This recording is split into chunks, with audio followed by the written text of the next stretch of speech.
Hey everyone, I know I'm probably going to sound crazy posting this, but I don't know what else to do. I need to get this out before I lose my nerve. You see, I went camping in Pine Ridge National Park with 2 friends, Mark and Aaron. It was supposed to be a fun weekend trip, just 3 friends getting away from everything for a couple of days. We made camp on a Friday evening, set up near a secluded hiking trail. The first day was perfect. We were laughing, roasting marshmallows, just relaxing. It was all easygoing and fun. By the time we crawled into our tents, we were already planning the next day's hike. Tomorrow, we're finding that secret lake, Mark said already with the map out. He always had this thing for tracking down hidden spots. He swore my dad had mentioned it once when we were younger, and yeah, I'd known them for that long. Well, Mark at least. Right, Erin said, pulling her hood over her head. And if we get lost, you're totally on your own. I'm not going to listen to your directions when we end up on some random cliff. We all laughed, and I felt that perfect sense of escape you get when you're surrounded by nothing but nature and good company. Pure, complete peace. The next morning, after a breakfast of instant oatmeal and coffee, we set off with high spirits. The sun was shining, the birds were singing, and everything felt perfect. That was the only way to describe it. We were talking, joking, making fun of Mark's awful sense of direction. But as we ventured deeper into the woods, the trail became harder to follow. The map didn't match up with what we were seeing on the ground. Maybe we should head back, I suggested, the growing unease in my stomach making me second-guess everything. None of this looks familiar. Nah, we're close, Mark insisted. It's just up ahead. I've never seen this place before, Mark. You only think that because the memory is so old and foggy. Plus, it's got kid warp. Kid warp? You know, when you remember something completely different just because you were a kid when it happened. I was positive that's not what was going on, but we followed him anyway, and then we stumbled upon it. It happened around midday. We came across a clearing in the woods where the trees grew unnaturally far apart, like they'd been deliberately spaced. It was a perfect circle, almost too perfect. Does that make sense? The amount of work someone would have had to put into making them that evenly spaced would have been insane. Whoa, I was still looking at the trees. Whoa is right. Mark, however, was not. In the middle of the circle, there was a black pit, maybe 4 or 5 feet wide. But the thing that got to me wasn't how big it was. It was how wrong it looked. The earth around it was slick and damp. The pit itself oozed a thick black sludge. It looked like tar, but it carried with it an almost coppery smell. This sharp penny tang that made my mouth water unpleasantly. What the hell? Mark said, walking up to it without hesitation. That's freaky. I don't like this, I said, my voice shaking as I stared at it. The pit was a perfect circle too, just like the trees. Thick globules of black tar dripped molasses slow deeper into its cavernous maw. Small bubbles formed and burst at the edges. The grass directly around it was crisp, yellowed, dead. Come on, Chelsea, don't be such a buzzkill, Erin said, already pulling out her phone to take pictures. She crouched down, snapping shot after shot. This is amazing. It's like something out of a horror movie. Exactly. I threw my arm to the side. This is straight out a horror movie, which is why we should go, right now. We have the lake to look for anyway, right? Mark, aren't you dying to go find the lake? My voice took on a pleading tone near the end, but Mark, of course, didn't listen. I'll just take a look, he said, grinning like a kid who'd just found the best secret. It'll take 5 minutes, top. The place doesn't even look that deep. No, Mark, please, I started, but he was already climbing into the pit. Erin followed him, laughing. I'll be right behind you, she called out, her voice light. I stood at the edge, watching them disappear into the darkness of the pit. My heart was pounding, and my stomach twisted into a knot. I shouted at them to come back, but they didn't answer. Slowly, I stepped over to the pit, peeking inside, expecting to at least see them making their way down the tunnel. Nothing. Just that viscous black dripping steadily into the shadows. A sense of unease settled over me. My body was screaming at me to run, to get the hell out of there. But I couldn't leave. Not yet. I told myself they were just having some fun. They'd come out any second, laughing about how stupid it was. The only reason I couldn't see them was because it was so dark. Minutes turned into hours. I sat down. I stared at the pit. I waited. The sun started to set. "Mark? Aaron?" I called, my voice cracking. It was the first time I had spoken in hours. Nothing. The forest was quiet. Too quiet. When was the last time I heard a bird? I couldn't remember. When I got up, my body protested, joints stiff from sitting so long. I walked closer to the pit, peering down into the darkness once again, trying to see any sign of them. But it was empty. There was no movement. I called out. No answer.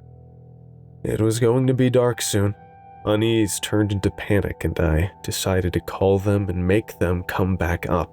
Don't ask me why I waited so long. I don't know. I just did. Maybe it was because I was afraid to admit they were gone. Maybe because I knew, deep in my heart, it wouldn't matter. Either way, I fumbled for my phone, but the signal was dead. The screen showed nothing. I tried again, tapping frantically, but there was nothing. Not even a single bar. "Mark? Aaron?" I shouted, my voice growing hoarse. I waited a few more minutes, but nothing. No sound, no movement. I backed away slowly, my feet moving on their own, retreating from the pit. A chill crawled up my spine. It felt like the pit itself was watching me. The scent of copper became almost overwhelming. Several larger bubbles formed in a cluster and popped softly, letting out the unmistakable scent of bile. I couldn't stay there any longer. I turned and ran back to camp, hoping maybe they would show up there overnight. No, I wasn't hoping. I was praying that would happen. The camp was exactly how we left it. It was almost fully night now. I flung myself into the tent, then burrowed into my sleeping bag, pulling it tight around me. Sleep came surprisingly quickly, and in the morning there was still no sign of them. I grabbed my backpack. My legs felt like jelly, but I forced myself to move. I needed help. I needed answers. I practically ran all the way back to the ranger station, my breath coming out in sharp gasps. The ranger, Paul, was sitting behind the counter, flipping through some paperwork. His eyes flicked up when he saw me. "Something's happened," I gasped, nearly collapsing in front of him. "Mark and Aaron, they're gone. They disappeared." I quickly told him about the pit, the terror returning just at the mention of it. "They must have fallen in it. I don't know, hurt themselves, gotten stuck, something." Paul just stared at me for a long moment. He didn't seem surprised. He didn't look concerned. He looked sad, like he had seen this before. "All right," he said quietly. "I'll put in a call." He went to the phone, dialing something. "I'll send someone out to look, but you should know right now, it won't do any good. They're gone." I didn't know what he meant, but his tone made it clear he wasn't just talking about my friends. It was like he already knew. He didn't need to search. He knew exactly what happened. Search and rescue came that afternoon. They looked for hours, combing the woods, scanning the area. They looked for the pit. They looked for my friends. They found nothing. No footprint. No signs of struggle. No trace of Mark or Aaron. Nothing. After 2 days, it was announced that they were gone. That was it. There was no pit, no strange sludge. It was as if none of it had ever happened. The park closed the case, and the local authorities chalked it up to a missing persons report. Just another number in the hundreds of disappearances that happen in national parks every year. They called it a 411 case. That's it. I was the only one who wasn't content with that answer. I started looking, and I found stories, the type people don't talk about, of hikers who just vanish in Pine Ridge, of places that don't exist, even though they're right in front of you. There are a lot of 411 cases in the world. There are a lot of them at Pine Ridge. But I know the truth. I know what I saw. I've been back to Pine Ridge a few times, looking for that pit. I don't even know why. I guess I keep hoping it'll be there, but it's gone. There's no sign of it. There's no sign of Mark or Aaron either. Sometimes late at night, when the wind picks up and I'm safe inside of my tent, I swear I can hear their voices calling to me from the woods. It's like they're trying to tell me something, but the words always fade before I can make them out, and every time I think I've found that trail again, it slips away. I don't think anyone will ever find them, but as I'm typing this, safe in my tent, late at night, once more in Pine Ridge, all I can smell is that coppery tang. I might not find my friends, but tomorrow I think I'll be able to find the pit, and I think I'm going to go in.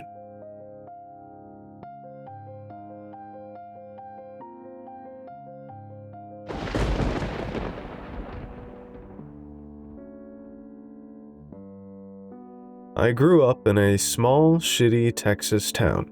Around my sophomore year, a couple of my friends and I decided to start a pop-punk band, as kids of the MySpace generation often did. I played guitar, my friend Barrett was a decent singer, and Aaron played bass. We would meet up at Barrett's house after school and on weekends to write songs acoustically, cover Blink-182 songs, and just be dumb teenagers. Smoke weed, make edgy videos, watch horror movies. After a few months, we had written a good 5 or 6 songs, and we all agreed we wanted to get serious about our music. We came up with the name Newport and began looking for a drummer since we couldn't play shows or record, quote, the greatest EP of all time, unquote, without one. One day at school, a friend of ours who'd heard we were looking for a drummer told us about her new boyfriend, Caden. He was homeschooled and was, according to her, an amazing drummer who loved the used. With little opportunity to find a capable punk drummer at the school in our little hick town, we figured Caden was our best bet. She told him we wanted to have him audition, and it turned out his dad played in a local country band, so he had a whole shed built specifically for his own band's practice. We ended up driving to his house that weekend and used his dad's equipment for his audition. Super professional, I know. Well, turns out he was better at drums than all of our talent with our instruments combined. Of course, he got the job. We took to being friends immediately, and his house became our new hangout. He lived a ways out of town on about 5 acres of land off the highway, with no other houses close by in any direction, so it was perfect for us to play as loud as we wanted without bothering anyone. After our first gig at a local bar, we had to go in, play, and get out, as we were all underage, but the owner knew Caden's dad. We were on top of the world. In our minds, we may as well have opened up for Blink themselves with how hyped we were. Anyways, we took our excitement back to Caden's house and celebrated by stealing liquor from his dad's stash and smoking the overpriced swag Barrett bought from one of the 3 people who watched our show before we left the bar. We hung out in the band shed for a while, and we're all just reenacting our favorite parts of our time in the limelight together when Caden told us about a trail in the woods behind his house. He said he was so used to it being there, he never thought to tell us about it, but the thought of smoking out in nature reminded him, and he thought it would be a great idea. We were pumped for anything back then. So, we all hopped up and headed for the door. As we entered the trail, a forest closely lining either side of us in the dark, Caden told us how it was one giant horseshoe-shaped path that went around behind his house and came out on the other side.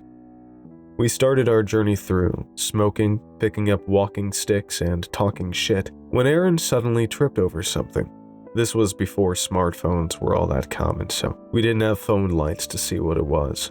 But our eyes had adjusted enough to the dark by this point that we were able to see a ball-shaped object lying on the ground near Aaron's leg.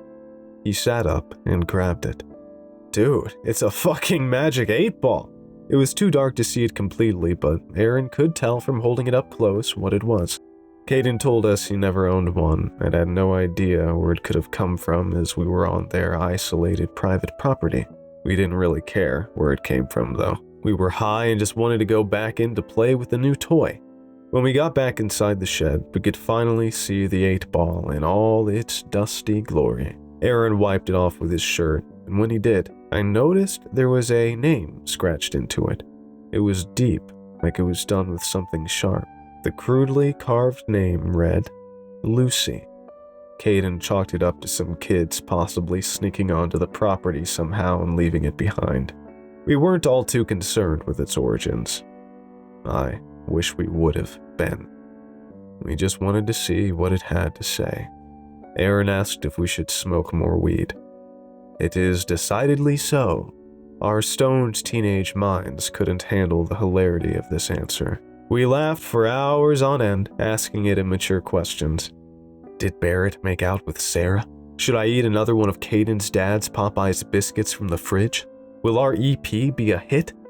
And losing it when it would answer the way we had hoped. After a while, the novelty wore off, and exhaustion from being up till 4 in the morning started to creep on. We turned out the lights and went to sleep on the pallets we laid out. We had planned to wake up the next day and run through a couple of our songs again before heading home to get ready for school the next day. But when I woke up, Barrett and Aaron were looking kind of annoyed. I thought I had slept in too late or something, so I tried to ease the tension. What's up, guys? Sorry if I slept in a little too late. We should have went to bed earlier. That 8-ball shit was hilarious, though. They didn't seem amused. I can stay later so we can get our full practice in if we need to. My mom's not gonna care, I added.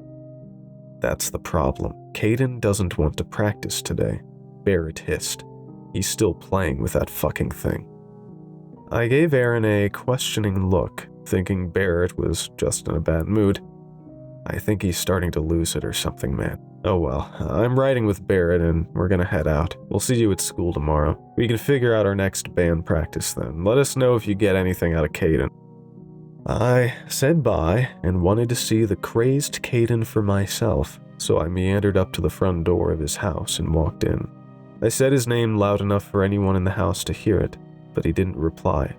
I went to his room and the door was wide open, and he was sitting on the edge of his bed, holding the magic 8-ball, staring at it.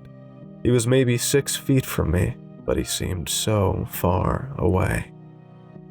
Yo, what's going on? I thought we were practicing today? I asked him cautiously. He didn't answer. Caden? Hello? He didn't look up, but replied, We can't. I already asked Luci if we should practice today, and he said, my reply is no. I chuckled.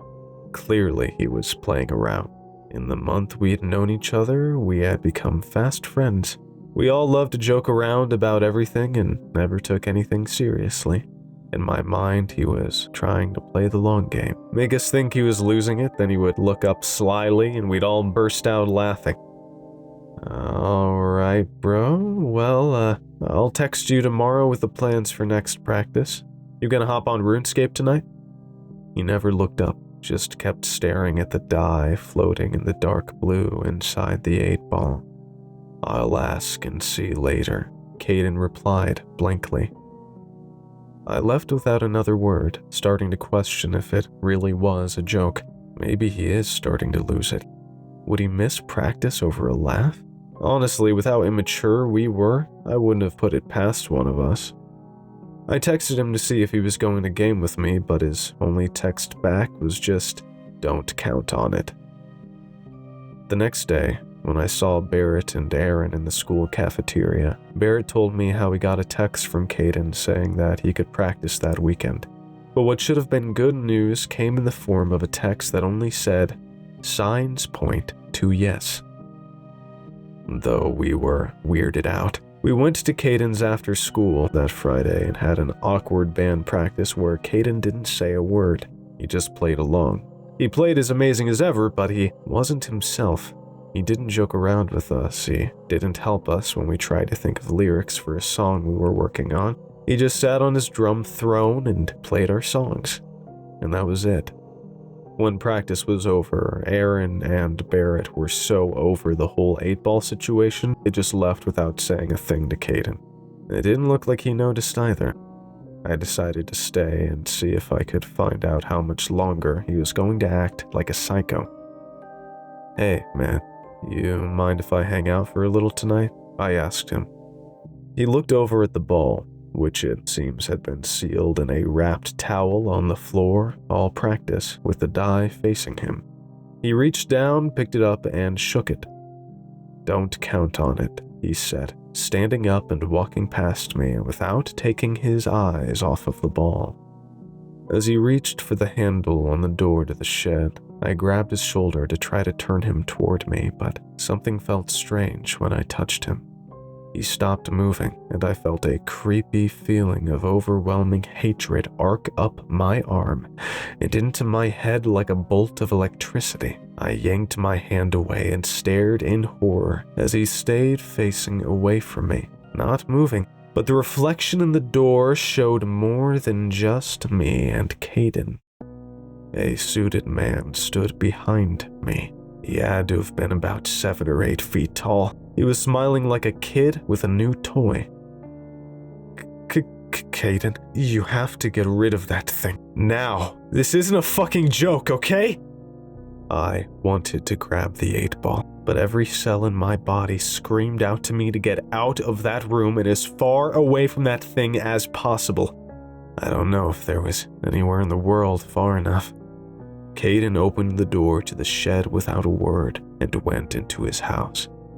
I stood frozen, waiting for the man behind me to break my neck or something worse. But as the shed door closed and I could see my reflection in the light, I was alone. I slammed through the door. I ran to my car and tore out of the driveway, watching his house shrink in the rearview mirror the whole way, as if expecting it to grow legs and teeth and chase me down the highway. When I made it home, I couldn't relax. I still felt that evil, haunting entity. Everything seemed so much darker. I slept with my lights on that night. I dreamed that the magic 8-ball had made its way into my car somehow. The man was creeping through my house and up the stairs to my room, when I woke up to my mom telling me that she needed to talk to me downstairs. I wasn't used to her waking me up on a Saturday, even if it was almost 1 p.m. I bumbled my way down the steps to the kitchen where my mom was sitting at the table. She asked me when I had left Caden's the day before. I told her around 6:15 because I had made it home at 6:40ish. She looked grave. I asked her if everything was okay. "The police came by this morning, baby. You may want to sit down." I don't even remember sitting, but I must have because I remember being in a seat when the cops came back to question me later. According to the investigator, Caden had killed his dad within 15 minutes of me leaving that shed. I wouldn't find out until way later that his dad had been found with his eyes removed and his tongue split 3 ways. Caden had turned the weapon on himself afterward and had chopped off all of his own fingers on his left hand before using a guitar string to cut his throat. When the cops questioned me that day, none of them mentioned the magic 8-ball. When they asked me if he had been acting different or strange, I mentioned the ball and how he had been only doing things that the ball would tell him to do. They didn't seem amused, and because I dressed like an emo kid, they thought I wasn't taking the whole thing seriously. I pleaded with them to believe me. I even begged them to let me see if the 8-ball was at the scene, but they told me there was no such magic 8-ball as they had searched the whole place for evidence and found nothing. I often think of what our band could have been, the life Caden could have lived. Would he have gotten married? Would his dad still be playing in the local country band? Would we all still be friends? His house was demolished soon after the incident. I have no idea what happened to that dark entity, Luci, or the magic 8-ball it came in. I pray every day that it was somehow destroyed with their home, but something deep down inside tells me, don't count on it.